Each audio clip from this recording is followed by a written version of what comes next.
नमस्कार दोस्तों, my self Rajesh Porwal. आप सभी लोगों का India's largest learning platform Unacademy पे बहुत बहुत स्वागत है। आज हम लोग पढ़ने वाले हैं एक बहुत ही महत्वपूर्ण टॉपिक के बारे में, जिस टॉपिक का नाम है साउंड। साउंड होता क्या है, साउंड काम कैसे करता है, साउंड से कैसे क्वेश्चन पूछे जाते हैं, इन सभी पे हम लोग डिटेल में डिस्कस करेंगे। तो सब लोग हमारे साथ, जितने लोग हैं सभी लोग हमारे साथ ज्यादा से ज्यादा लोग जुड़ जाइए, ताकि हम क्लास को बेहतर तरीके से आप लोगों के लिए तैयार कर सकें। तो साउंड टॉपिक में अगर हम बात करें तो साउंड टॉपिक होता क्या है, उसमें क्या क्या हम लोग पढ़ेंगे। तो सबसे पहले फर्स्ट ऑफ ऑल हम देखेंगे साउंड की डेफिनेशन के बारे में, यानी कि साउंड की डेफिनेशन क्या होती। तो हमारा टॉपिक का जो नाम है वो क्या है, साउंड है। अब इसकी अगर डेफिनेशन की बात करें, यानी कि ध्वनि, हिंदी में इसको हम क्या कहते हैं, हिंदी में कहते हैं ध्वनि।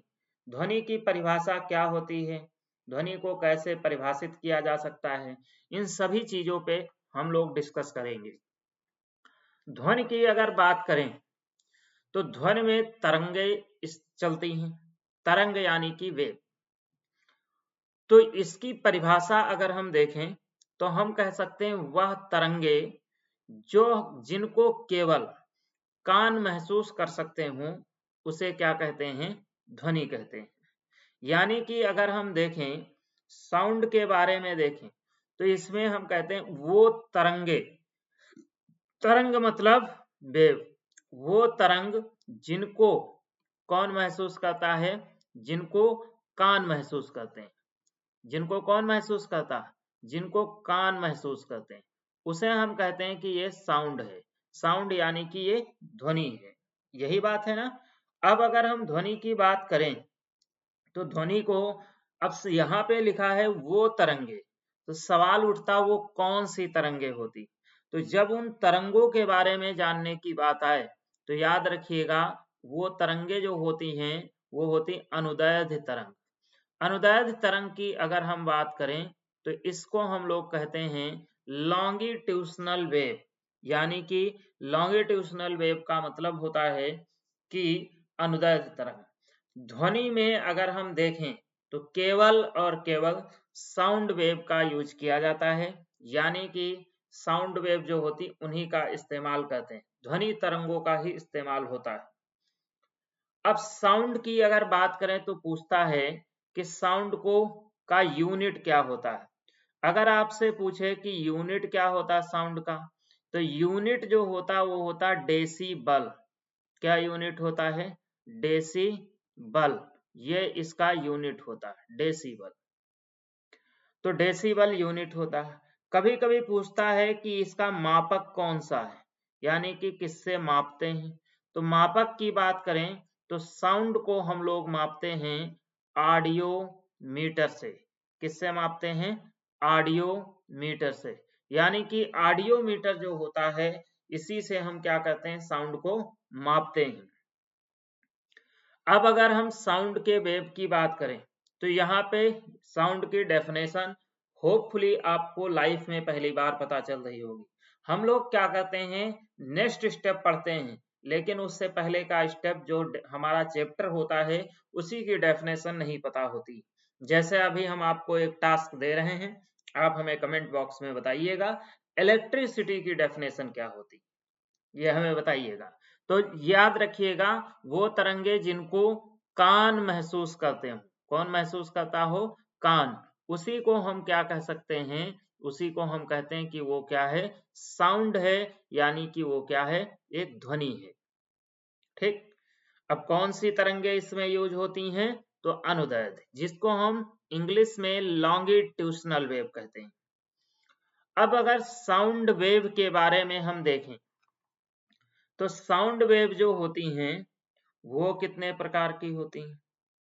तो यहाँ पे हम देखेंगे साउंड वेव, साउंड वेव जो होती हैं वो कितने प्रकार की होती हैं। साउंड वेव को जब आप देखोगे तो साउंड वेव बच्चा जो होती हैं वो 3 प्रकार की होती हैं। कितने प्रकार की, 3 प्रकार की। कौन कौन सी होती, तो पहली जो होती है उसको हम लोग कहते हैं इंफ्रासोनिक वेव।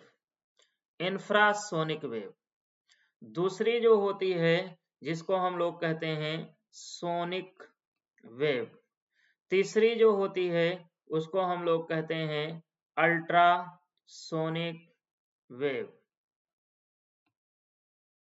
अब इन वेव को हम डिफाइन कैसे करेंगे या इनकी हमें डेफिनेशन कैसे आएगी, तो इनकी डेफिनेशन या डिफाइन करने की विधि हम बताते हैं।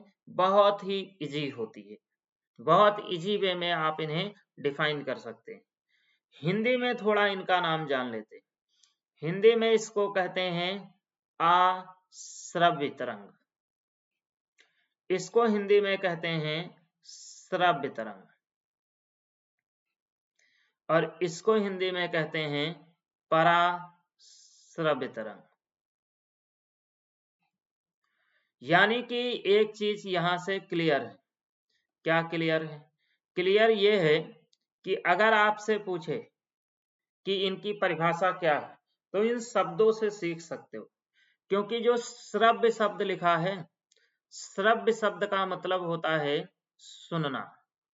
अब आप खुद देखिए, अगर यहाँ पे लिखा अश्रव्य, तो अश्रव्य का मतलब क्या होगा? अश्रव्य का मतलब होगा ना सुनना, यही मतलब होगा। अब अश्रव्य का मतलब है ना सुनना, तो सवाल ये इसका डेफिनेशन क्या होगी? तो इसकी डेफिनेशन की जब हम बात करते हैं तो हम कहते हैं कि वो तरंगे जिनको हमारे कान ना सुन सके, यानी कि ये ऐसी तरंगे हैं जिनको हमारे कान नहीं सुन सकते, यानी कि जिनको हमारे कान नहीं सुन सकते। हमारे इसलिए क्योंकि हम ह्यूमन बीइंग्स की बात करते हैं। सबसे पहले हमारे कान ना सुन सके, ना सुन सके, उनको हम कह देंगे कि वो सब अश्रव्य, ना सुन सकें। अगर जो हमारे कान नहीं सुन सकते हैं तो वो सब तरंगे जो होती हैं अश्रव्य तरंगे होती हैं। तो जिनको हमारे कान ना सुन सकें उन्हीं को हम कहते हैं अश्रव्य। अब सवाल एक और भी है, अगर ये साउंड वेव हैं, हमारे कान इनको नहीं सुनते, तो किसी ना किसी के कान तो सुनते होंगे। तो सवाल है किसके कान सुनते हैं? तो जो पशु पक्षी होते हैं वो सब अश्रव्य तरंगों को सुनते हैं। एक तुम लोगों को एग्जाम्पल बताते हैं। एग्जाम्पल क्या है? कुछ चीजें हम लोग कहते हैं कि अंधविश्वास होता है। जैसे आप गांव से अगर बिलोंग करते हैं तो आपने ये बात सुना होगा कि जब गांव में कुत्ते रोते हैं तो गांव के लोग कहते हैं भैया कोई मुसीबत आने वाला है। गांव में जब दादाजी की भैंस खूंटे पे नहीं रुकती तो कहते हैं कुछ अनर्थ होने वाला है।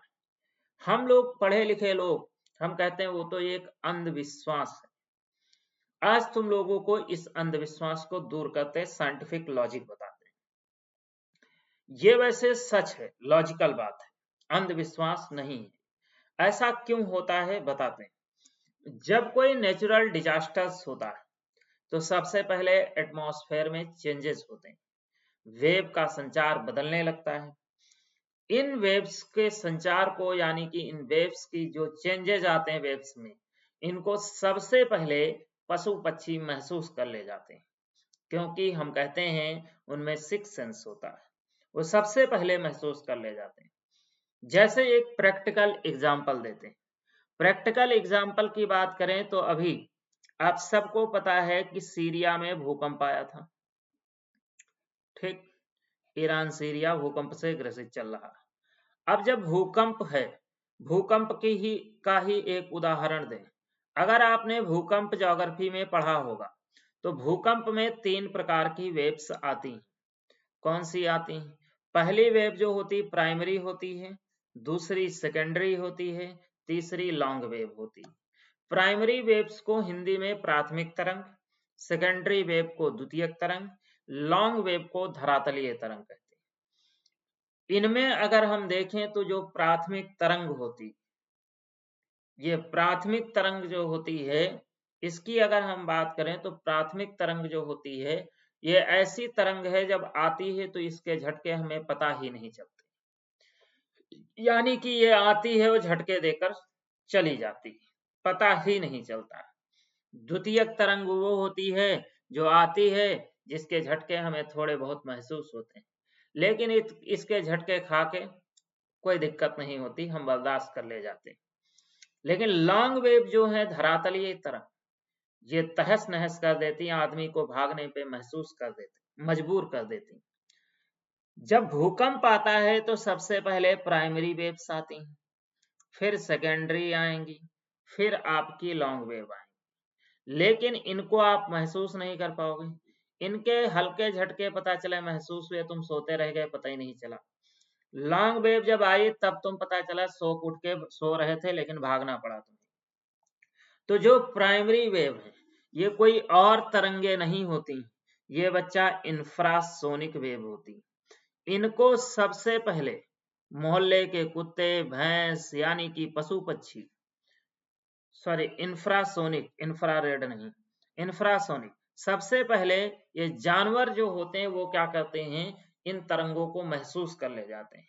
यानी कि आपके ऊपर मुसीबत बाद में आएगी, सबसे पहले मुसीबत की शुरुआत को ये भांपते हैं, इनको पता चल जाता है।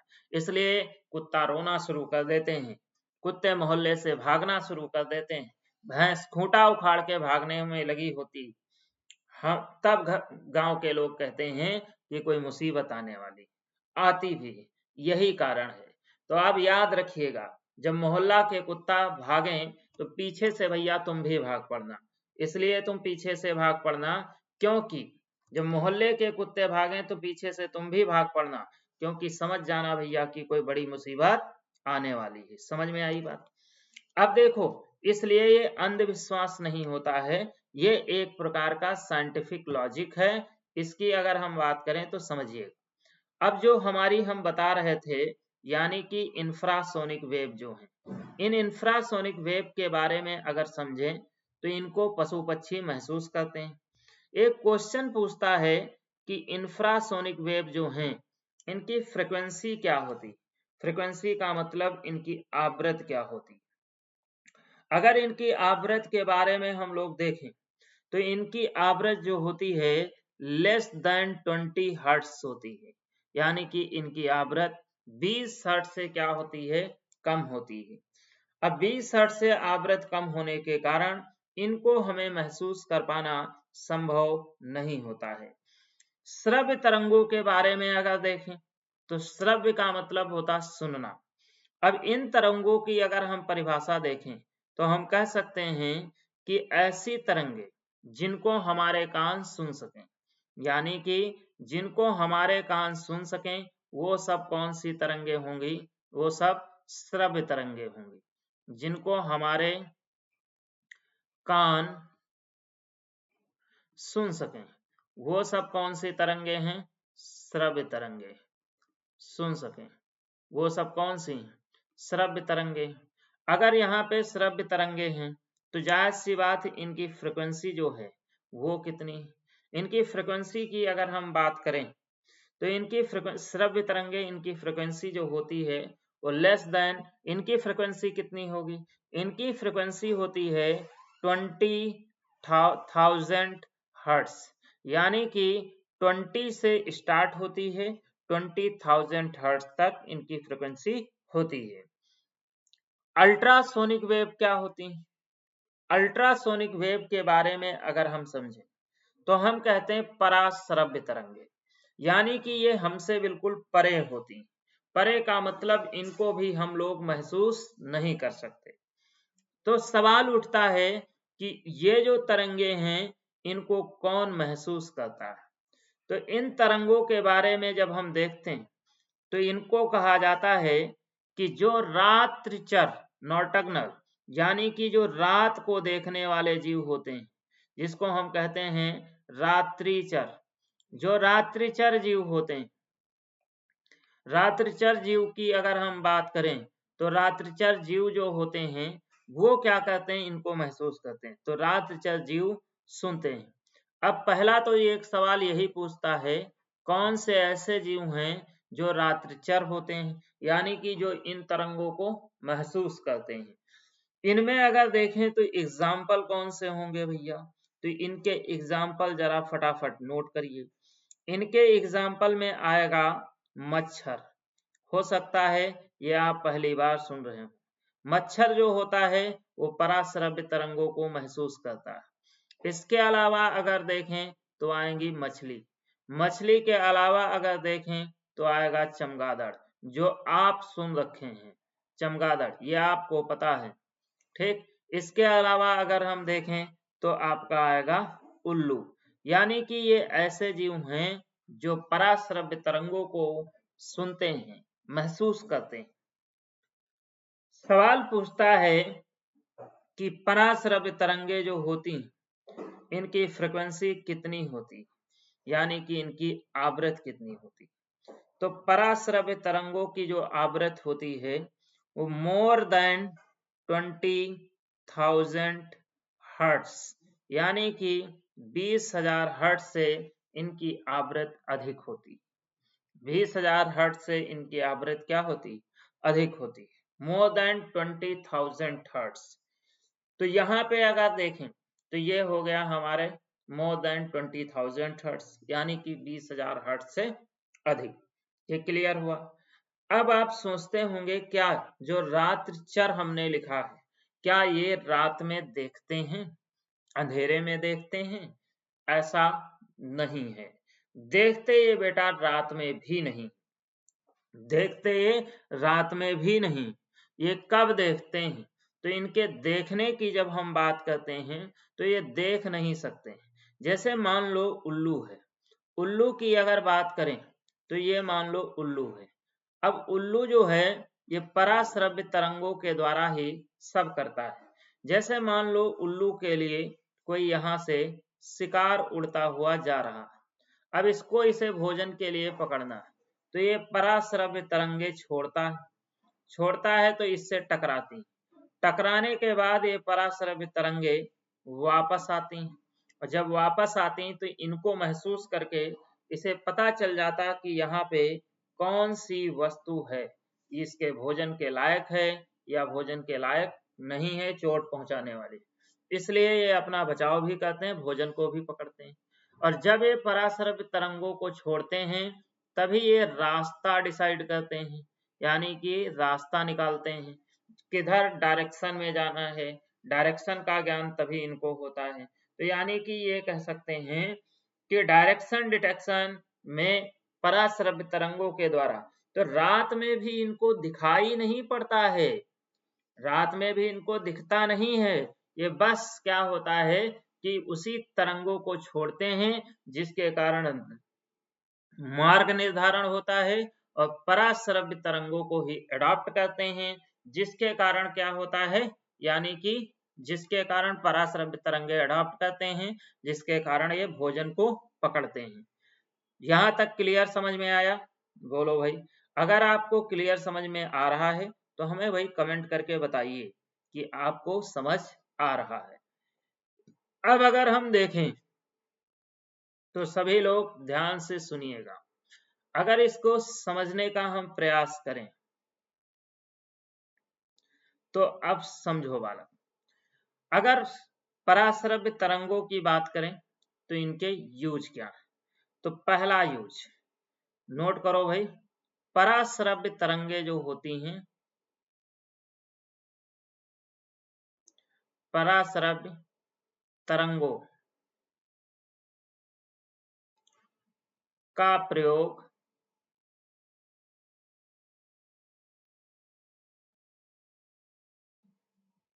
पराश्रव्य तरंगों का प्रयोग सोनार प्रणाली में किया जाता है।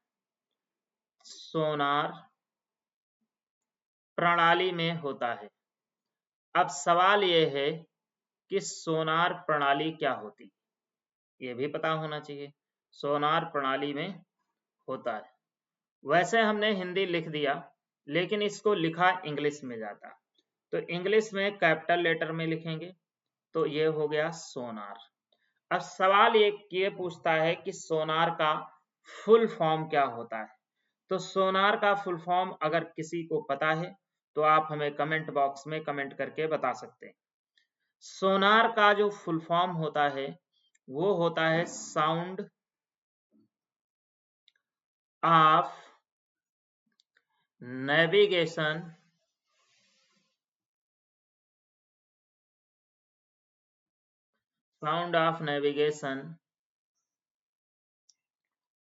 And ranging.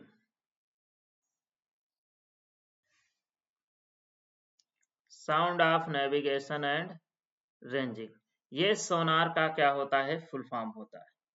अब एक क्वेश्चन पूछता है कि सोनार के प्रयोग क्या है। तो सोनार के प्रयोग के बारे में देखें तो इनके प्रयोग क्या है। तो एक शब्द है, एक सेंटेंस है, हमेशा याद रखिएगा।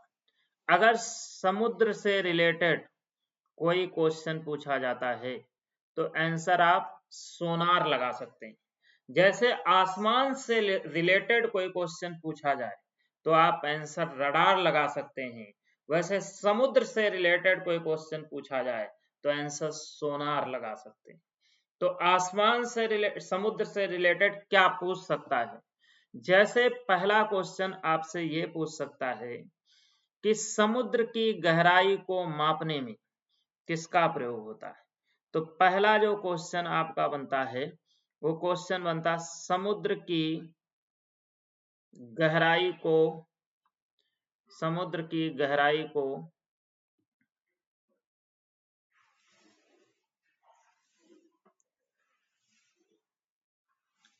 मापने में।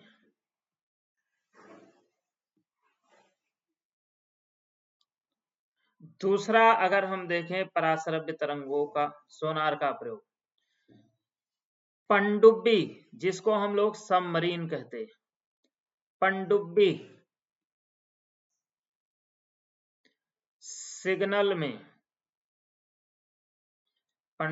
सिग्नल में किसका प्रयोग होता है। तो सोनार का, क्योंकि पनडुब्बी समुद्र में चलती। तीसरा क्वेश्चन पूछता समुद्री दिशा परीक्षण में किसका प्रयोग होता है। तो समुद्री दिशा परीक्षण जो होता है तो उसमें किसका प्रयोग होगा। तो समुद्री दिशा परीक्षण में भी आपका सोनार प्रयोग होगा। चौथा क्वेश्चन पूछता है मछलियों को पकड़ने में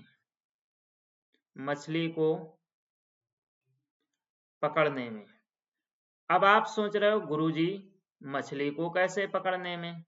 देखो मछली को इस प्रकार पकड़ने में, अभी हमने बताया था मच्छर, मछली, उल्लू, चमगादड़ ये पराश्रव्य तरंगों को अडॉप्ट करते हैं, लेकिन इनमें पराश्रव्य तरंगों को अडॉप्ट करने की क्षमता रात में होती है। मछली जो पकड़ते हैं वो दिन में। सोनार जैसे आप लोग पिक्चर वगैरह देखते होंगे, पिक्चर में अगर आप देखो तो पिक्चर में क्या होता है, बम डिटेक्टर एक होता है। बम डिटेक्टर में जब आप देखोगे तो क्या होता है, वो लगाते हैं, मतलब बम डिटेक्टर जो होता है वो लगाते हैं, वो T T T T sounding करने लगता है। वैसे सोनार होता है, जब इसको सागरों में लगाया जाता है तो ये रेंज बताना शुरू कर देता है, यानी कि T T T T T T ये रेंज बताने लगता है। जैसे रेंज बताना शुरू करता है हम समझ जाते हैं, क्या समझ जाते हैं कि ये मतलब यहाँ मछलियों का झुंड है, और डालते हैं जाल, सारी मछलियां पकड़ लेते हैं। एक सवाल और पूछा जाता है जो आप आज जीवन में पहली बार जान रहे हैं। क्वेश्चन ये पूछता है कि भारत का मछली पकड़ने का सबसे बड़ा जहाज कौन सा है। अगर आपको पता है तो आप हमें कमेंट बॉक्स में बता सकते हैं। मछली पकड़ने का सबसे बड़ा जहाज, मछली पकड़ने का सबसे बड़ा जहाज।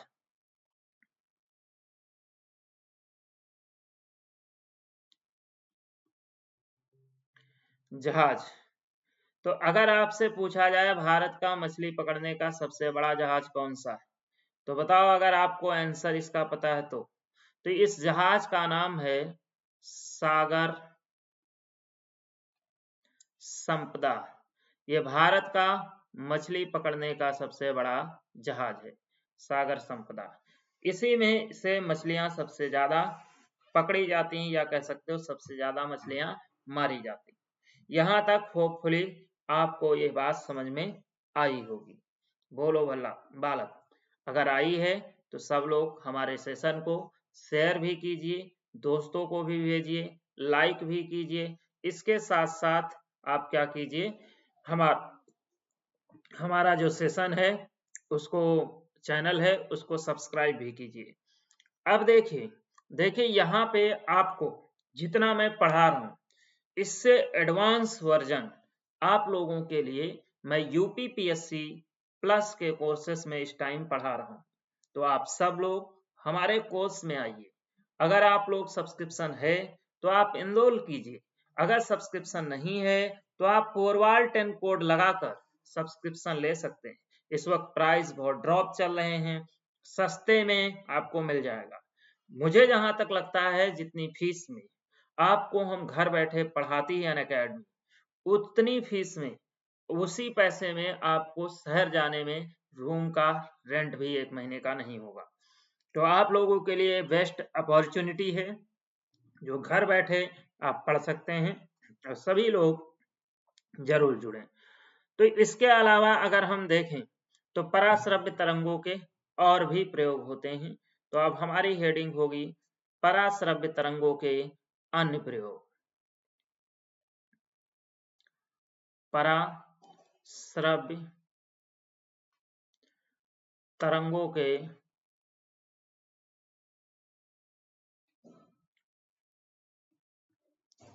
अन्य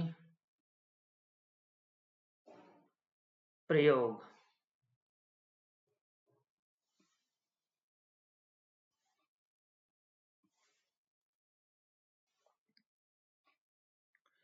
पराश्रव्य तरंगों के अन्य प्रयोग कौन कौन से हैं? जैसे पहला इसका यूज जो होता है वो होता है गठिया के उपचार में। अभी हम इसको समझाएंगे भी कैसे प्रयोग होता है। तो पहला यूज हम अगर देखें तो हम लिख सकते हैं कि गठिया के उपचार में, कैसे गठिया का इलाज किया जाता है, गठिया के उपचार में होता है। दूसरा अगर हम इसका यूज देखें पराश्रव्य तरंग का, तो दूसरा पराश्रव्य तरंग का प्रयोग जो होता है वो होता है आपका अल्ट्रासाउंड में। किसमें? अल्ट्रासाउंड में। तो अल्ट्रासाउंड लिख लो, ठीक, अल्ट्रासाउंड, ठीक, अल्ट्रासाउंड। तीसरा अगर हम प्रयोग देखें तो तीसरा प्रयोग होता है कपड़ों की सफाई में। कपड़ों की सफाई में आप सोच रहे होंगे ये हम लिख क्यों रहे हैं? लिखे ना अगर तो आप समझ कैसे पाओगे, क्योंकि सब कुछ कथा सुनने से ज्ञान नहीं होता है। कपड़ों की सफाई में अगला को चौथा पॉइंट जो होगा वो होगा कालिख की सफाई में। कालिख जानते हो? कह दो गुरुजी आज तक हमारे मुंह पे कालिख लगी ही नहीं, हम जाने क्या। कालिख की सफाई में, ठीक, ये हो गया। तीसरा प्रयोग जो होता है, पांचवा जो प्रयोग होता है वो कौन सा होता है? पांचवा प्रयोग की अगर बात करें तो कालिख की सफाई हो गई। पांचवा प्रयोग अगर हम देखें तो पांचवा प्रयोग किया जाता है बार कोड के स्कैनिंग में। बार कोड आप लोग जानते होंगे, कपड़े खरीदते हो तो आज की डेट बार कोड से ही मिलते हैं, स्कैन करके प्राइस निकालते हैं, बार कोड स्कैन में, ठीक। इसके अलावा अगर हम देखें तो छठा जो यूज होता है वो होता है एंडोस्कोपी में। अब देखो इसको थोड़ा समझते हैं, एंडोस्कोपी। देखिए गठिया के उपचार में कैसे ट्रीटमेंट होता है। गठिया जब किसी व्यक्ति को होती है तो उसके जो बोन के ज्वाइंट होते हैं वो दर्द होने लगते हैं।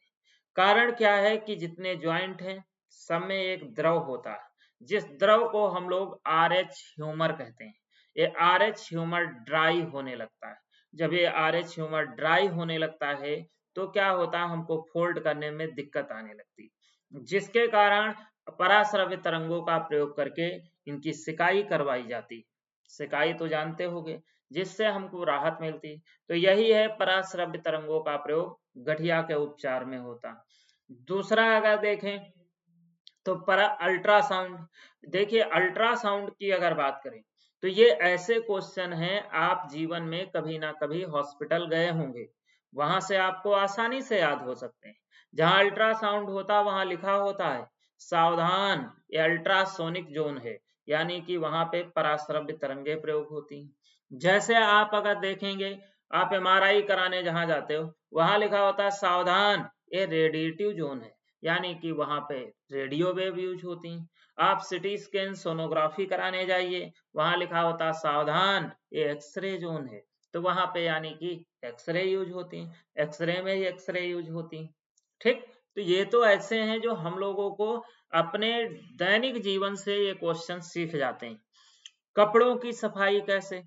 कपड़ों की सफाई का मतलब है लॉन्ड्रिंग। जो कपड़ों की लॉन्ड्रिंग करवाते हैं वो उसमें उस मशीन से पराश्रव्य तरंगे छूटती।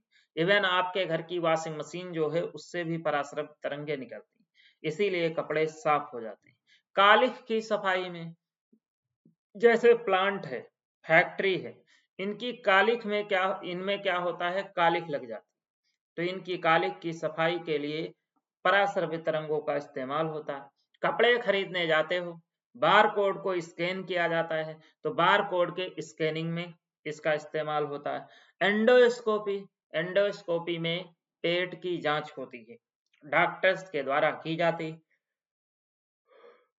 उसमें भी पराश्रव्य तरंगों का इस्तेमाल होता है।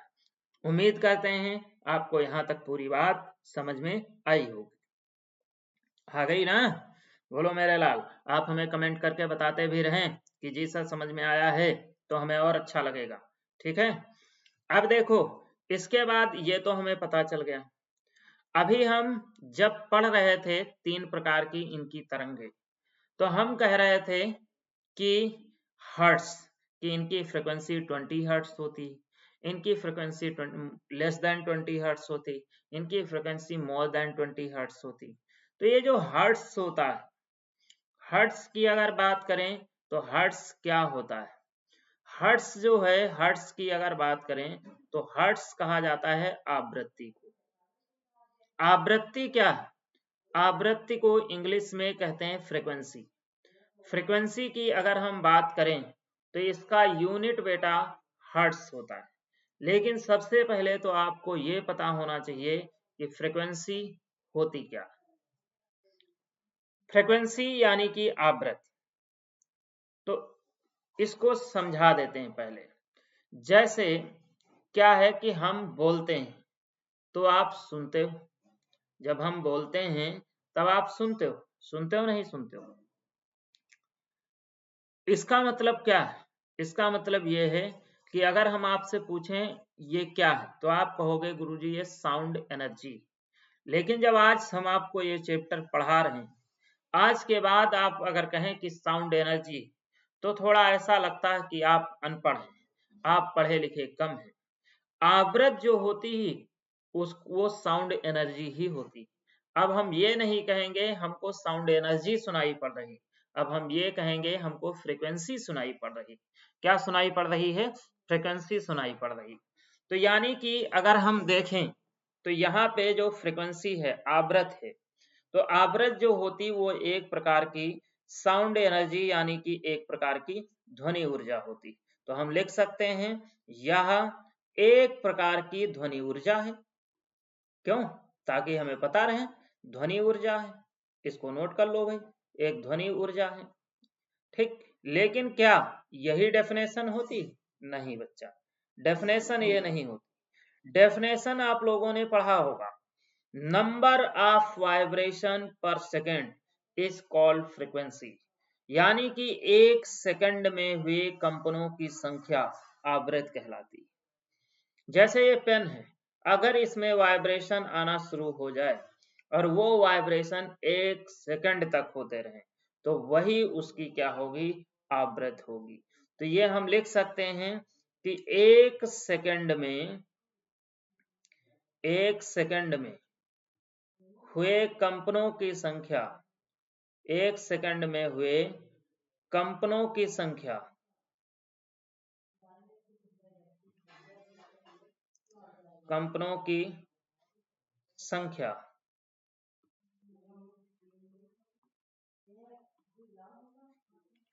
क्या कहलाती है? आवृत्त कहलाती है। एक सेकंड में हुए कंपनों की संख्या आवृत्त कहलाती है। बहुत सिंपल है, नोट हो गया भाई। ठीक, अब आवृत्त को हमने कहा कि ये एक प्रकार की साउंड एनर्जी होती। अब एक क्वेश्चन पूछता है कि इसका मात्रक यानी कि इसका यूनिट क्या होता है। इसके यूनिट की अगर बात करें तो इसका यूनिट होता है हर्ट्ज। अगर पूछे हर्ट्ज से बड़ा यूनिट कौन सा होता है, तो हर्ट्ज से बड़ा यूनिट होता है मेगाहर्ट्ज। मेगाहर्ट्ज से बड़ा हर्ट्ज से बड़ा यूनिट होता है किलोहर्ट्ज। कौन सा होता है? किलोहर्ट्ज। हर्ट्ज से बड़ा क्या होगा? किलोहर्ट्ज। और किलोहर्ट्ज से बड़ा अगर पूछा जाए कौन सा होगा, तो किलोहर्ट्ज से बड़ा होगा मेगाहर्ट्ज। मेगाहर्ट्ज से बड़ा क्या होगा? मेगाहर्ट्ज से बड़ा होगा गीगाहर्ट्ज। गीगाहर्ट्ज से बड़ा क्या होगा? टेराहर्ट्ज। अब ये सोच रहे होगे गुरुजी इसको याद कैसे करें। कोई बात नहीं, आप लोग पिक्चर देखते हो, उम्मीद है आपने 3 इडियट पिक्चर भी देखी होगी। 3 इडियट पिक्चर जो है उसकी सबसे खास एक सीन वहां का याद करिए। जो फरहान है, जो फोटोग्राफर बनना चाहता था, लेकिन दुर्भाग्यवश उसे इंजीनियरिंग के में दाखिला दिला दिया उसके माँ बाप ने। अब जो इंजीनियरिंग कॉलेज में वो आया तो पढ़ना शुरू कर दिया। तो जब एंट्री कर रहा था तो 1 मिलीमीटर का रोल था उसमें। मिलीमीटर उसका बैग वैग टांग के कैंपस में एंट्री कर रहा था। तो एक काउंटर में पिल्ले रखे थे। तो फरहान उससे पूछता है कि अबे ये क्या है? तो वो कहता है ये बाइट है, ये किलोबाइट है, ये मेगाबाइट है, ये गीगाबाइट है, ये टेराबाइट है। वहां पे यूनिट का इंक्रीजिंग ऑर्डर सिखाता है। तो जैसे byte, kilobyte, megabyte, gigabyte, terabyte होता है, वैसे अगर हम देखें तो हर्ट्ज में हर्ट्ज, किलोहर्ट्ज, मेगाहर्ट्ज, गीगाहर्ट्ज ये सब होता है, टेराहर्ट्ज होता है। अब इसमें एक चीज पूछी जाती, क्या पूछता है कि 1 किलो हर्ट्ज में कितने हर्ट्ज होते हैं। ये बच्चा तुमको याद रखना पड़ेगा। तो 1 किलो हर्ट्ज में अगर हम देखें तो 10 टू दी पावर 3 हर्ट्ज होते हैं। ये भी पूछता है कि 1 मेगा हर्ट्ज में कितने हर्ट्ज होते हैं। तो 1 मेगा हर्ट्ज में जब हम देखते हैं तो 10 टू दी पावर 6 हर्ट्ज होते हैं। 1 गीगाहर्ट्ज में कितने होते हैं? तो 1 गीगाहर्ट्ज में हर्ट्ज के बारे में अगर देखें तो 10 टू दी पावर 9 हर्ट्ज होते हैं। अगर पूछे 1 टेराहर्ट्ज में कितने हर्ट्ज होते हैं, तो आपको बताना है 10 टू दी पावर 12 हर्ट्ज होते हैं। आप ये आपको क्यों बता रहे हैं? क्योंकि साउंड से एक छोटा मोटा क्वेश्चन आपके लिए पूछा जा सकता है। अब वो छोटा मोटा क्वेश्चन क्या पूछा जा सकता है? सवाल ये छोटा मोटा क्वेश्चन जो पूछा जा सकता है वो ये पूछा जा सकता है, मान लो क्वेश्चन दिया गया कोई रेडियो प्रसारण केंद्र है, वहां से 40 मेगाहर्ट्ज की तरंगे प्रसारित होती हैं। तो कहा कि रेडियो तरंग, उस तरंग की वेवलेंथ क्या होगी। तो अब वेवलेंथ आते हैं। फ्रीक्वेंसी को सिंबल क्या होता है, यानी कि फ्रीक्वेंसी को रिप्रेजेंट किससे करते हैं। तो अगर रिप्रेजेंट की बात करें, तो रिप्रेजेंट कौन से वर्ड से करते हैं? तो याद रखिएगा यन से। किससे रिप्रेजेंट करते हैं? यन से। अब देखिए एक और तरंग का गुण होता है। तरंग का गुण एक होता है जिसका नाम है तरंग दैर्ध्य। तरंग दैर्ध्य की अगर बात करें तो तरंग दैर्ध्य होती क्या, अब इसको समझते हैं। तो अब हम देखें तरंगदैर्घ्य क्या होती है?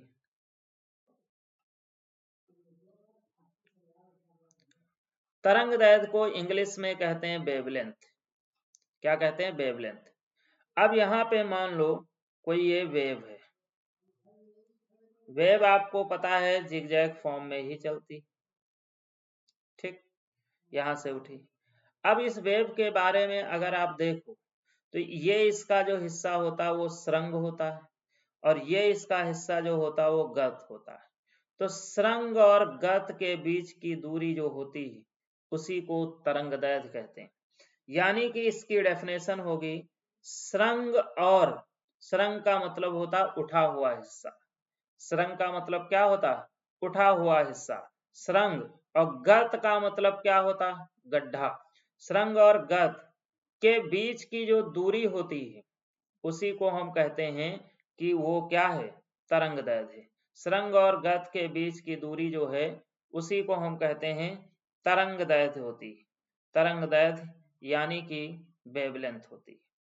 इसका भी यूनिट पूछता, ठीक, इसका यूनिट यानी कि इसका मात्रक। इसका यूनिट जो होता है, इसके दो यूनिट होते हैं। एक इसका यूनिट जो है वो होता है एंगस्ट्रॉम। क्या होता है? एंगस्ट्रॉम। दूसरा यूनिट मीटर होता है, क्योंकि तभी कभी कभी पूछ लेता है कि एक एंगस्ट्रॉम में कितने मीटर होते हैं। तो एक एंगस्ट्रॉम में 10⁻⁻10 मीटर होता है। ये बात बहुत कॉमन। कभी कभी पूछता है कि एक एंगस्ट्रॉम में कितने माइक्रोन होते हैं। तो एक एंगस्ट्रॉम में 10⁻⁻6 माइक्रोन होते हैं। ये भी पूछे गए हैं रिलेशन एग्जाम में। तो ये आपको पता चला। तो इसका यूनिट जो है वो एंगस्ट्रॉम है। क्या है? एंगस्ट्रॉम।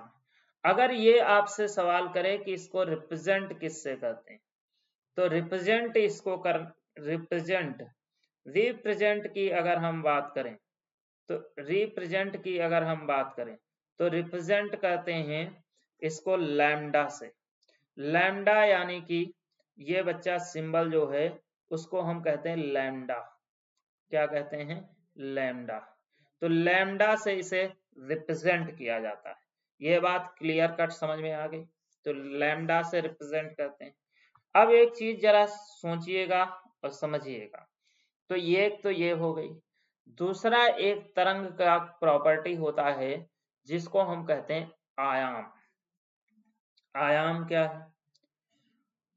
आयाम की अगर बात करें तो आयाम को समझते हैं। आयाम को इंग्लिश में एम्पलीट्यूड कहा जाता है। जैसे हमने बताया कि ये कोई तरंग है, ऐसे ऐसे तरंग जिगजैग फॉर्म में चल रही है, ठीक।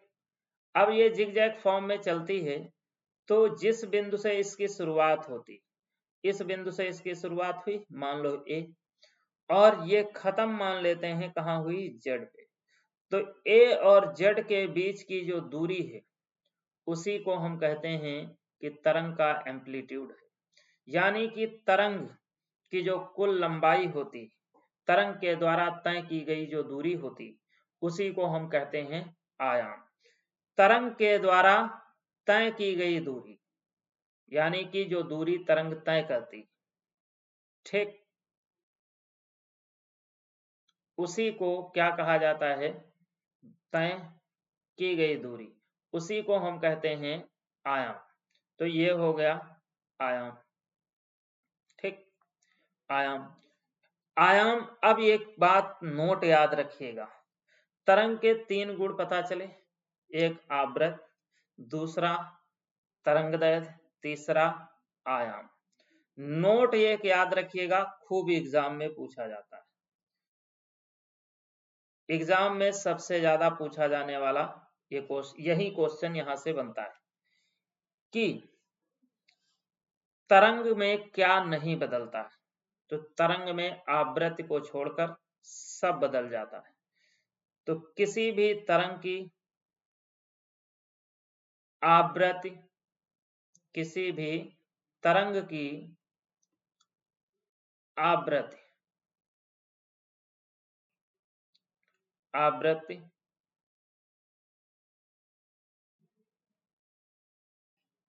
किसी भी तरंग की आवृत्ति नहीं बदलती,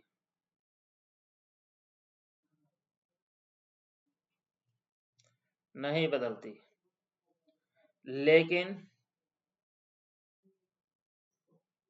लेकिन तरंगदैर्घ्य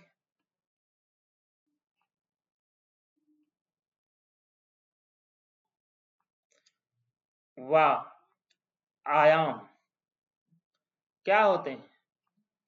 बदल जाते हैं। तरंगदैर्घ्य व आयाम बदल जाते हैं। ये बिल्कुल बहुत अच्छे से याद रखिएगा। यही सवाल ऐसा है जो सबसे ज्यादा एग्जाम में पूछा जाता है। कौन तरंग की कौन सी प्रॉपर्टी नहीं बदलती, सबसे ज्यादा यही पूछता है।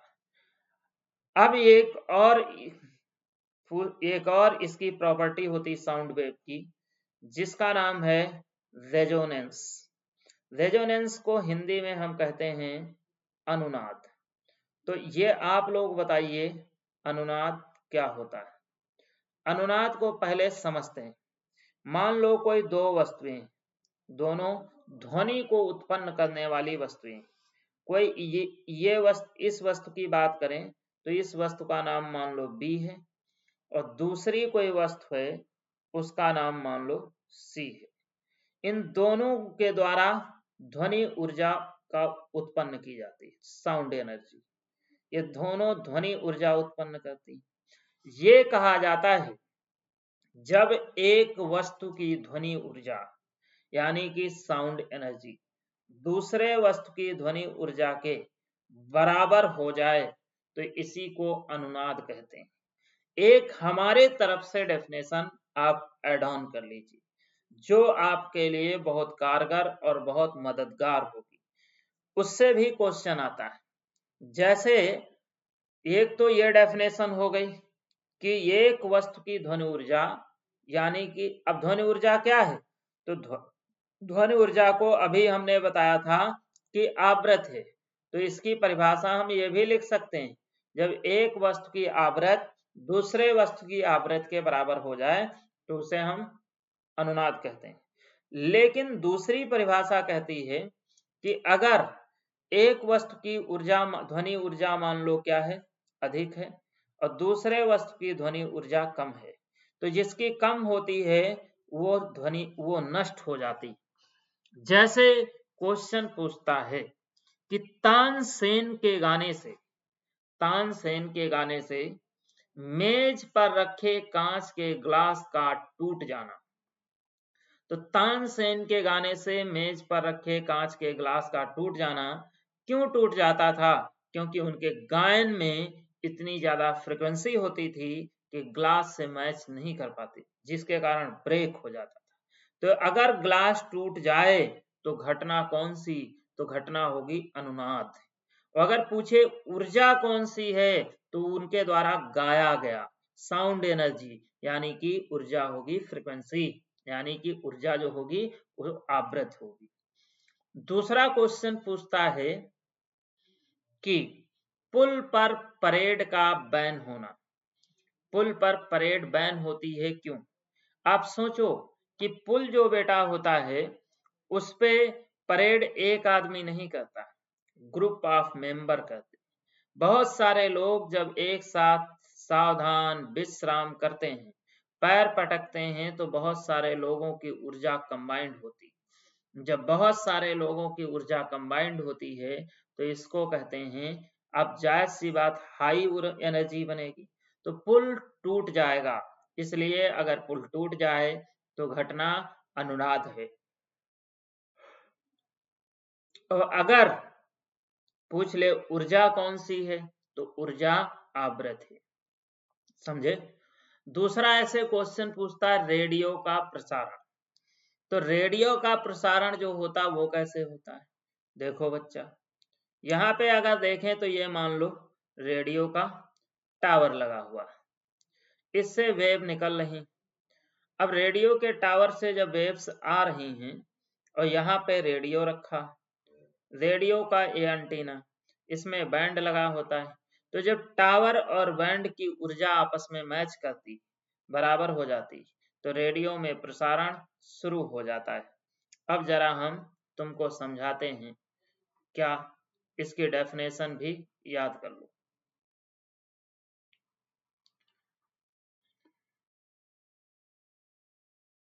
जैसे अनुनाद की डेफिनेशन अब क्या होगी, बहुत आसान है।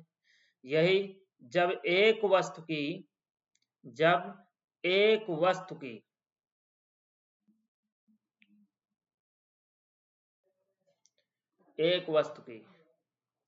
ध्वनि ऊर्जा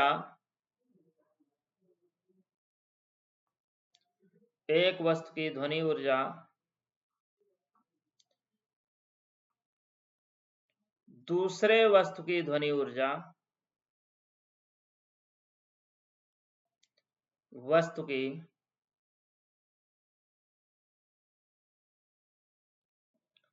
ध्वनि ऊर्जा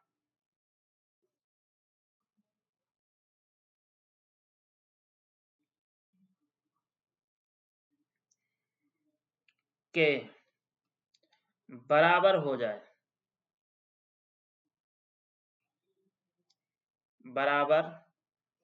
जाए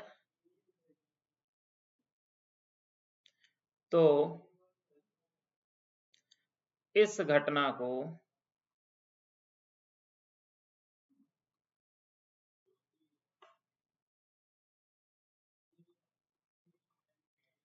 अनुनाद कहते हैं।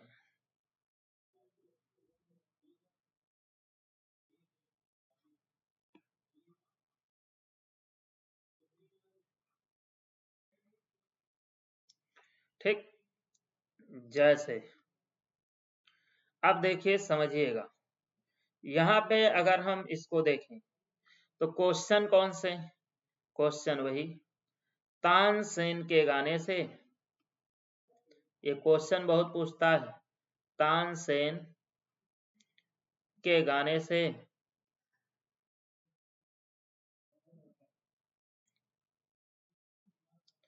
कांच का ग्लास टूट जाना, कांच के ग्लास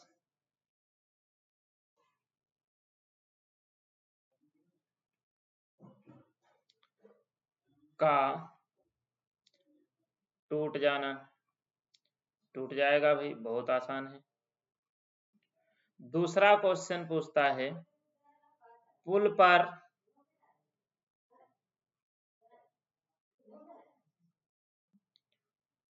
परेड का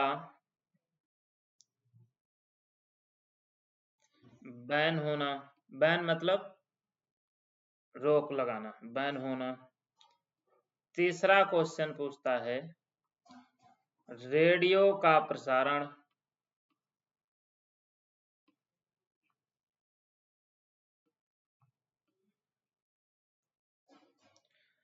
एक और क्वेश्चन पूछता है कि भारत में रेडियो का प्रसारण किस फ्रिक्वेंसी पर होता है। जानते हो आप लोग? अगर जानते हो तो हमें कमेंट करके बताइए कि भारत में रेडियो प्रसारण जो होता है उसका फ्रिक्वेंसी स्केल क्या होता है। बोलो सभी लोग, कमेंट करके बताओ। तो भारत में जो रेडियो प्रसारण होता है, ध्यान दीजिए, भारत में रेडियो प्रसारण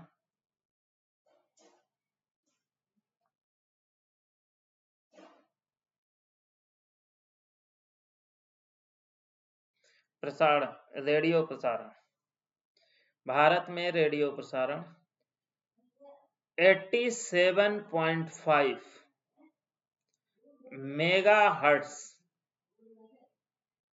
से 108 मेगाहर्ट्ज पर होता है। यानी कि अगर इसको हम देखें तो हम ये कह सकते हैं 87.5 से लेकर 108 मेगाहर्ट्ज तक प्रसारण होता है। ये हमारे भारत के मतलब भारत का तय किया गया। यानी कि भारत का जो रेडियो का सबसे छोटा चैनल होगा वो होगा 87.5। जो भारत का फ्यूचर में सबसे बड़ा चैनल बनेगा वो होगा 108 मेगाहर्ट्ज। जैसे वर्तमान समय में जो भारत का सबसे बड़ा चैनल है वो है एफएम रेनबो, जो 107 मेगाहर्ट्ज की फ्रीक्वेंसी पर प्रसारित होता है। आप सुनते हैं जब रेडियो तो वो लोग कहते हैं आप सुन रहे हैं आरजे कार्तिक को, हम प्रसारित कर रहे हैं 98.3 मेगाहर्ट्ज से, यानी कि 98.3 मेगाहर्ट्ज क्या है, उनके चैनल का फ्रीक्वेंसी स्केल है, उनके चैनल का यानी कि आवृत्ति का स्केल है। समझ में आई बात? बोलो यहाँ तक क्लियर या कोई डाउट इसमें? बोलो मेरे लाल बाल पाल, यहाँ तक कोई डाउट है? बोलो मेरे लल्ला, कोई डाउट ना बा? अब देखो इसके बाद देखते हैं बच्चा, इसके बाद अगर हम देखें तो इसके बाद क्या आएगा, इसके बाद आता है अपना और भी प्रॉपर्टी है साउंड की। और कौन सी प्रॉपर्टी? साउंड की एक प्रॉपर्टी होती है जिसको हम कहते हैं, इंग्लिश में कहते हैं पिच और हिंदी में इसको कहते हैं तारत्व। क्या होती है पिच, क्या होता है तारत्व? देखिए ये बहुत सिंपल है। इसका काम होता है आवाज का मोटापन और पतलापन, आवाज का मोटापन और पतलापन, मोटापन पतलापन बताना। किसका मोटापन पतलापन? तो बच्चा आवाज का मोटापन पतलापन बताना। किसका? आवाज का। अब सोचो जैसे आवाज का ये मोटापन पतलापन बताती, अब आवाज मान लो आवाज मोटी है तो उसका तारत्व क्या होगा? आवाज अगर मोटी है तो तारत्व यानी कि पिच कम होगा। क्या होगा बच्चा? कम होगा। जैसे मेरी आवाज फटे बांस जैसी तुम्हें सुनाई पड़ रही, इसका मतलब मेरा पिच बहुत कम है। और अगर आवाज पतली सुरीली जैसे पारो कोई हो तो उसका तारत्व यानी कि पिच ज्यादा होता है, उसका तारत्व क्या होगा? अधिक होगा। जैसे एक एग्जाम्पल बताते हैं, एग्जाम्पल की अगर बात करें तो समझिएगा। जैसे एक क्वेश्चन पूछता है, जैसे एक मच्छर है, मच्छर की आवाज कितनी पतली होती और शेर की दहाड़ कितनी मोटी होती? तो ये क्वेश्चन पूछता है कि शेर की दहाड़ की अपेक्षा मच्छर की भिनभिनाहट का तारत्व क्या होता है? तो मच्छर की भिनभिनाहट का तारत्व अधिक होता है। क्यों? क्योंकि जो मच्छर है उसकी आवाज पतली होती, अब सुरीली होती नहीं होती ये नहीं कह सकते, लेकिन शेर से कंपेयर करें तो पतली होती। शेर कहो दहाड़ मार दे, जैसे तुम लेटे हो, मच्छर आया तुम्हारे कान के पास, घों से किया, तुम ऐसे मार के हटा देते हो। लेकिन अगर शेर आए दहाड़ मार दे कान के पास तो तुम खटिया लेकर भागोगे और जब तक 2-4 किलोमीटर पार नहीं कर जाओगे तब तक तुम क्या कहते हैं पीछे मुड़ के नहीं देखोगे। ठीक, तो ये शेर की दहाड़। ये क्वेश्चन पूछता है। दूसरा क्वेश्चन पूछता है कि पुरुषों की आवाज की अपेक्षा महिलाओं की आवाज का पिच जो होता है वो क्या होता है? ज्यादा होता है। महिलाएं सुरीली होती हैं, उनमें जो आवाजें निकलती हैं वो सुर में निकलती। आदमी की आवाज जो होती वो खतरनाक होती।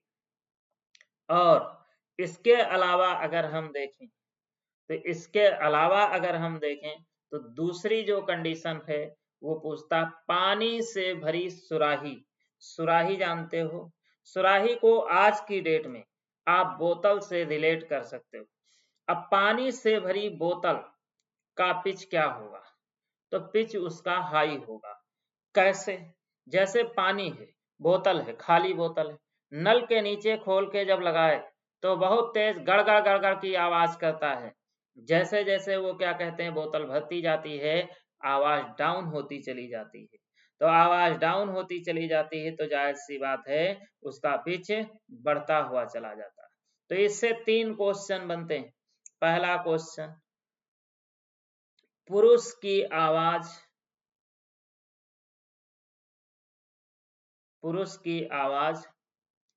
की अपेक्षा महिला की आवाज पुरुष की आवाज की अपेक्षा भी लिखना था भाई,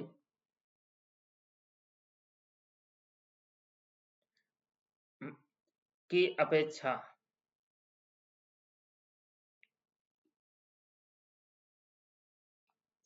महिला की आवाज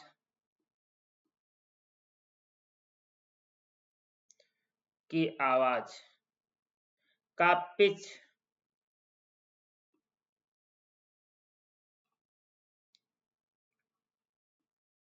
पिच यानी कि तारत्व क्या होगा? तारत्व अधिक होगा।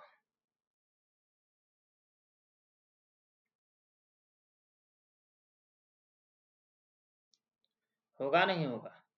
दूसरा क्वेश्चन क्या पूछता है कि पानी से भरी सुराही या पानी से भरी बोतल लिख लो, क्योंकि आप लोग मॉडर्न लोग, पहले सुराही चलती थी बोतल की जगह। पानी से भरी बोतल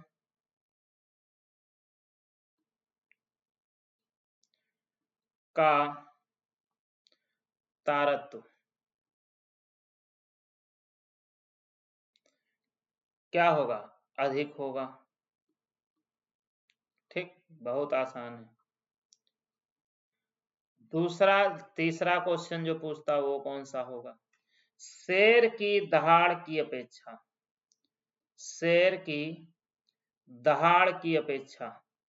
देखिए, इसलिए नोट करता हूं ताकि आपको क्लियर क्वेश्चन पता चल जाए। शेर की दहाड़ की अपेक्षा, और आप चाहो तो नोट भी कर सकते हो। शेर की दहाड़ की अपेक्षा मच्छर की भिनभिनाहट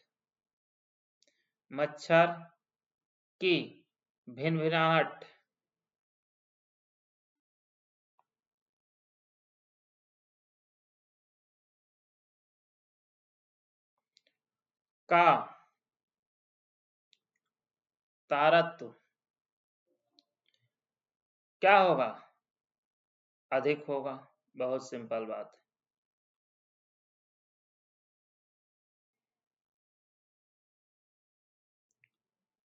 ठीक, क्लियर। तो ये तारत्व पता चल गया। अब आपको इससे भी इंटरेस्टिंग एक हेडिंग है जिसका नाम है इको। इको क्या होता है?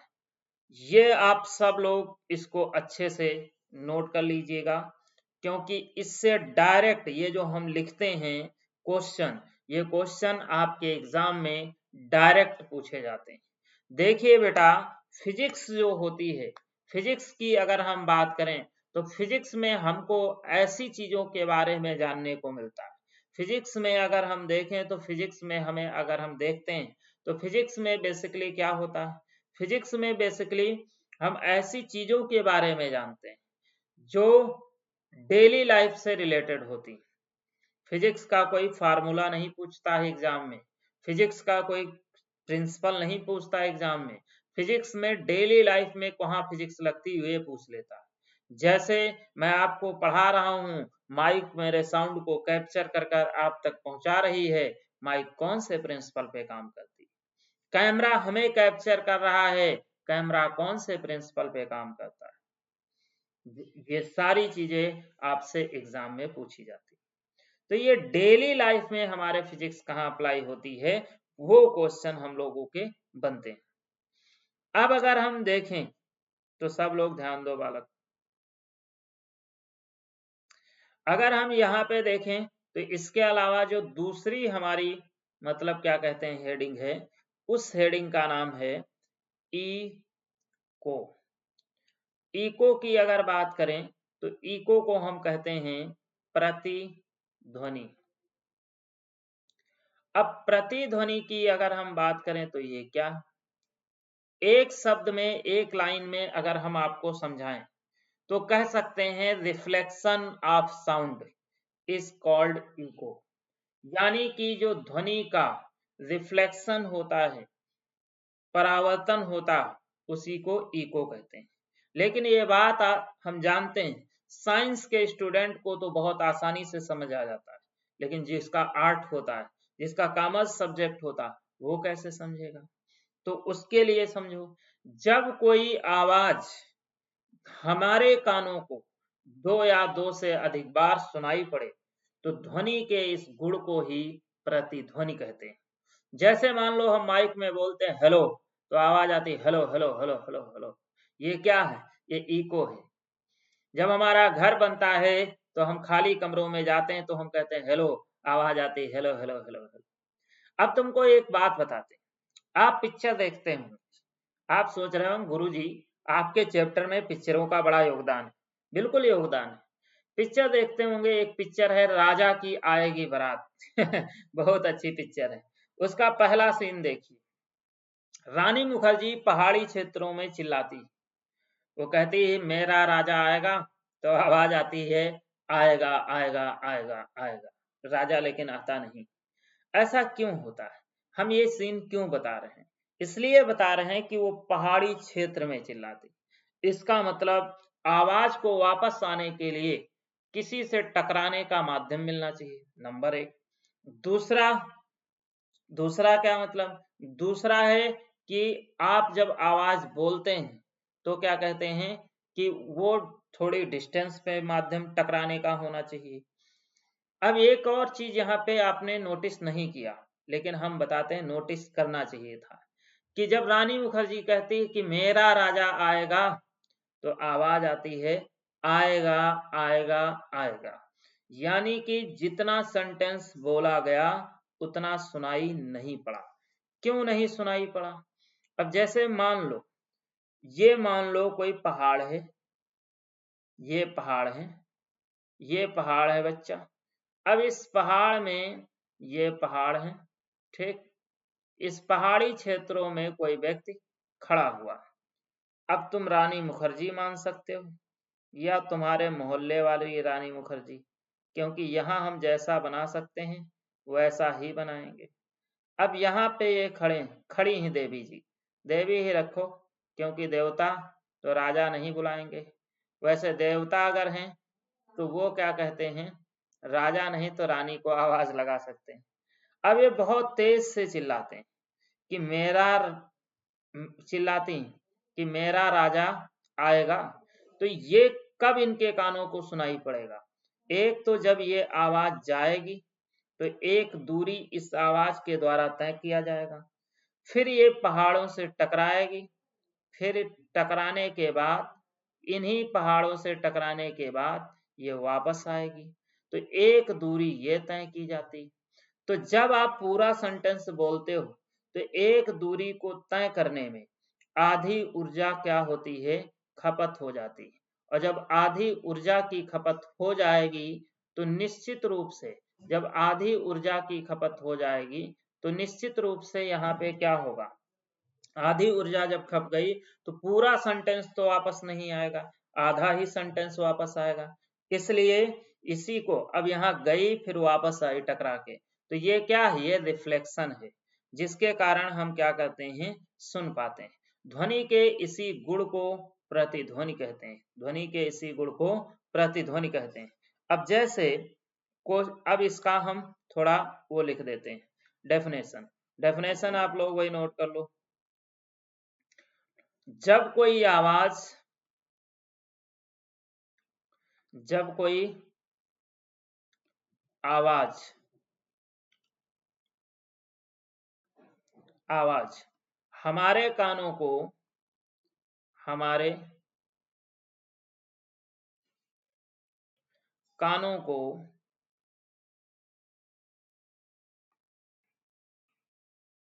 हमारे कानों को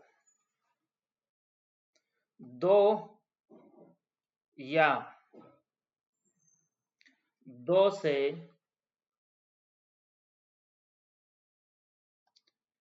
दो या दो, दो या दो से अधिक बार सुनाई पड़े, अधिक बार सुनाई पड़े,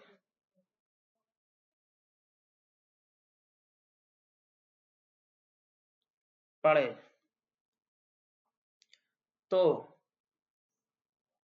ध्वनि के इस गुण को,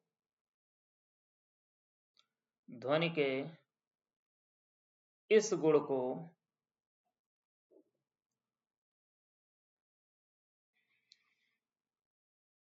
गुण को प्रतिध्वनि कहते हैं।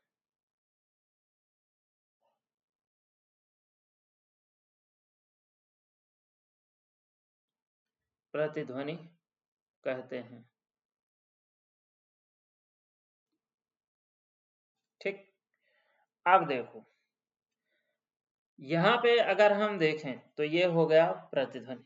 एक क्वेश्चन पूछता है कि प्रतिध्वनि होने के लिए न्यूनतम न्यूनतम दूरी कितनी होनी चाहिए। तो प्रतिध्वनि के लिए मिनिमम जो डिस्टेंस होनी चाहिए, ये सवाल यही पूछा जाता है।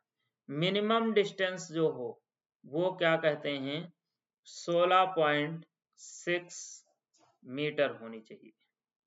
इससे अगर कम हुई तो इको नहीं होगा, इतना होना जरूरी। अब आप सिनेमा घर पिक्चर देखने भी जाते होंगे, ठीक, तो वहां पे इससे ज्यादा डिस्टेंस होती, इसीलिए आज के जो सिनेमा हॉल हैं उसमें पर्दे लगे होते हैं। एक तो साउंड वेंटिलेशन के लिए पोरस लगे होते हैं, पोरस मतलब विंडो, छिद्र होता है पोरस का मतलब, उससे पास होता है। दूसरा क्या कहते हैं, पर्दे लगे होते हैं, ताकि जब कोई साउंड वेव आए टकराए तो वो एब्जॉर्ब कर ले एनर्जी को, ताकि क्लियर साउंड जो ऑडियंस है उसको साउंड क्लियर सुनाई पड़े, इसलिए उसमें पोरस लगाए जाते हैं, पर्दे लगाए जाते हैं। कल को आप लोग भी मान लो नौकरी लग जाती है, बहुत ज्यादा पैसा आ जाता है, तो आप लोग चाहोगे हम भी एक बहुत बड़ा बंगला बनवाएं। तो बंगला जब आर्किटेक्चर से आप डिजाइन करवाओगे, बड़े बड़े हॉल निकालेगा, तो उसमें विंडो जरूर लगाता है। विंडो एयर वेंटिलेशन तो जरूरी ही है, लेकिन साउंड वेंटिलेशन भी जरूरी, नहीं तो बंगला भूत बंगला बन जाए। तुम पता चले ऑफिस से आए, मैडम से थक हार के मैडम से कहे पानी ले आओ, उल्टा आवाज आ रही ले आओ ले आओ ले आओ, क्यों, क्योंकि इको होगा। इसलिए क्या होता है, जरूरी होता है साउंड वेंटिलेशन हो सके। यहां तक बात आप सबको क्लियर है। अब एक जो तीसरा गुण है, इसके बाद जो आता है वो आता है इंटेंसिटी। इंटेंसिटी की अगर हम बात करें तो इंटेंसिटी को हम कहते हैं तीव्रता। क्या होती है तीव्रता, तीव्रता के बारे में समझते हैं। तीव्रता भी बहुत जरूरी है, पीसीएस में इससे क्वेश्चन पूछा गया था। तीव्रता की अगर बात करें तो इसका काम होता है आवाज का तेजपन और धीमापन बताना। अगर आवाज तेज है तो फिर तीव्रता क्या होगी, तीव्रता अधिक होगी, और अगर आवाज धीमी है तो तीव्रता कम होगी। अब यहाँ पे एक चीज समझिएगा, तीव्रता के बारे में अगर हम देखें तो तीव्रता जो है समझने का प्रयास करिए। ये आवाज धीमा या तेजपन है, यहाँ पे सब लोग समझते हैं, समझने का प्रयास करते हैं। जैसे ये जो तीव्रता है, ध्यान दीजिए, इसकी अगर बात करें तो इसका मात्रक पूछता है, तो इसका मात्रक जो है वो डेसिबल है। मापते किससे हैं, डेसिबल।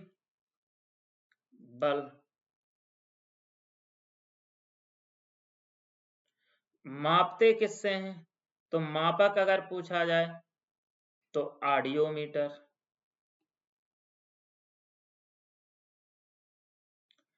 अब क्या सवाल कैसा बनता है? सवाल की अगर बात करें तो सवाल ये पूछता है कि किसकी कितनी तीव्रता होती। जैसे पूछता है कि दिल की धड़कन, तो एक साइड पहले लिख लेता आवाज, जैसे एक साइड क्या होंगी, आवाजें होंगी, ठीक है। एक साइड क्या होगा, आवाज होगा, और दूसरे साइड क्या होगी, तीव्रता होगी। दूसरे साइड तीव्रता, तीव्रता जो हमें बतानी है वो डेसिबल में बतानी, किस में बतानी है, डेसिबल। अब जैसे देखो, जैसे कहा कि दिल की धड़कन, सुने हो, दिल की धड़कन आप लोग तो सुने ही होंगे, ऐसे जरूरी नहीं दूसरे की, अपनी दिल की धड़कन की आवाज कितनी होती है, तो दिल की धड़कन की आवाज होती है 15 से 20 डेसिबल। दूसरा ऐसे क्वेश्चन पूछता है पत्ते की सरसराहट की आवाज, यही क्वेश्चन पीसीएस में पूछा गया था, पत्ते की सरसराहट। तो पत्ते की जो सरसराहट होगी, इसका आंसर गलत माना गया था, होना चाहिए 20 डेसिबल। तीसरा क्वेश्चन पूछता है कि आम फुसफुसाहट, फुसफुसाहट, अब फुसफुसाहट कौन करता है आप लोग समझ लीजिएगा। तो फुसफुसाहट की अगर बात करें तो इसकी आवाज होती है 30 डेसिबल। इसके अलावा अगर हम देखें तो आती है आम बातचीत। आम बातचीत का मतलब जिस स्केल पे हम कम्युनिकेट कर रहे हैं, यानी कि जब हम दो लोग बात करते हैं, तो आम बातचीत का स्केल जो होता है वो होता है बच्चा 45 डेसिबल, और अधिकतम जो हो सकता है 60 डेसिबल। अभी ये अधिकतम और 45 का लोचा बताते हैं क्या। इसके अलावा पूछता है पेट्रोल इंजन। पेट्रोल इंजन की अगर बात करें तो इसका कितना डेसिबल होता है, तो पेट्रोल इंजन का जो होता है वो होता बच्चा 58 डेसिबल। इसके अलावा पूछ लेता डीजल इंजन। तो डीजल इंजन की अगर बात करें तो डीजल इंजन का कितना डेसिबल होता है, तो डीजल इंजन जो है इसका डेसिबल होता है 62 डेसिबल, ठीक, 62 डेसिबल। इसके अलावा अगर हम देखें तो पूछ लेता है डीजल इंजन के बाद डीजे। आप कह रहे हो गुरुजी डीजे भी, हाँ डीजे, ठीक। डीजे की आवाज जो होती है वो होती 100 से 120 डेसिबल, यानी कि इतनी आवाज हो सकती 120 डेसिबल। तीसरा इसके अलावा पूछ लेता है मिसाइल। वायुयान भी पूछता है, वायुयान कोई भी फाइटर प्लेन हो, डोमेस्टिक प्लेन हो, कोई भी हो, अगर जब सवाल पूछा जाए तो इसमें 140 से 160 डेसिबल के बीच आंसर मिले लगाना है, तो ये इतनी आवाज होती। इसके अलावा मिसाइल, मिसाइल की जब हम बात करते हैं तो मिसाइल की आवाज जो होती है जब मिसाइल लॉन्च होती है 180 डेसिबल। इसके अलावा अगर हम देखें तो इसके अलावा आता है आपका, मिसाइल के अलावा आता सायरन। सायरन की अगर हम बात करें तो सायरन की आवाज कितनी होती, ये भी सवाल है। सायरन की आवाज पे अगर हम देखें तो सायरन की आवाज होती है 200 डेसिबल। अब ये कौन से सायरन, ये बच्चा रेल में चलने वाले सायरन नहीं, ये वो सायरन हैं कि जब यूक्रेन में के ऊपर हमला होता था तो ये सायरन बजा करते थे, ये वही सायरन है। जब ये सायरन बजते थे और सब बंकर में छुप जाते थे, समझे। अब जो हमने बताया था 45 से 60 डेसिबल, देखिए WHO ये कहता है कि WHO वर्ल्ड हेल्थ ऑर्गेनाइजेशन कि मानव के कान अधिकतम जो बर्दाश्त कर सकते हैं वो 60 डेसिबल। अब हर देश का साउंड पोल्यूशन रेट अलग है, तो भारत के लिए अगर देखें तो मानक सही कितना 45 डेसिबल।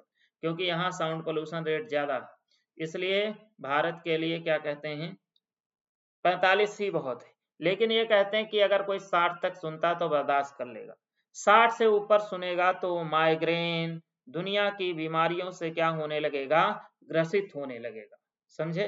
तो इसलिए यहाँ पे अगर देखें तो 60 तक ठीक ठाक है। अब लास्ट जो हमारा होगा वो होगा speed of sound. Speed of sound की अगर हम बात करें यानी कि ध्वनि की चाल, तो स्पीड ऑफ साउंड के बारे में जरा देख लें।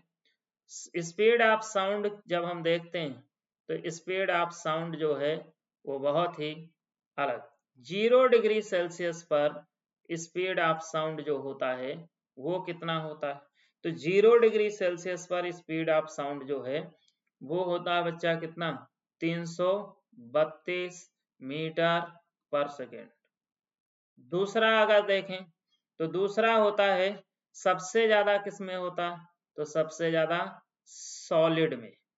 इससे कम किस में होता, तो लिक्विड में। इससे कम किस में होता, तो गैस में।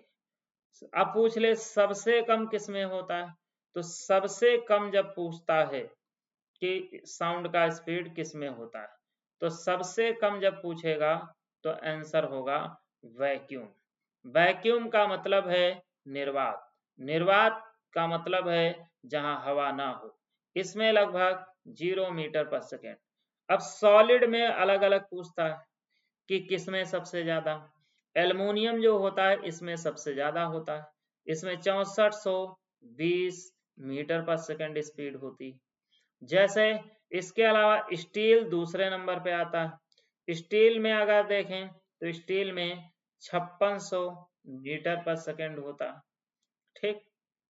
अगर हम देखें कि इसके अलावा हम देखें तो इसके अलावा आपका आता है स्टील हो गया। स्टील के अलावा अगर हम देखें तो स्टील के अलावा अपना आता है आयरन। आयरन में अगर देखें तो 5100 मीटर पर सेकेंड होता है। तो ये जो हैं इसकी अगर हम बात करें तो ये साउंड का स्पीड होता है और यानी कि इसी स्पीड से चलते हैं। तो सब ये क्वेश्चन ज्यादातर पूछता है कि सबसे ज्यादा किसमें होता, तो आपको जो ऑप्शन मिलता है स्टील, लेकिन ध्यान रहे जब स्टील होता है तो एल्युमिनियम नहीं होता है। और एक चीज जान लीजिए, यहाँ पे क्वेश्चन कह रहा कि सबसे कम वैक्यूम, वैक्यूम में हवा तक नहीं होती, यानी कि स्पेस अंतरिक्ष, अंतरिक्ष में हवा नहीं है।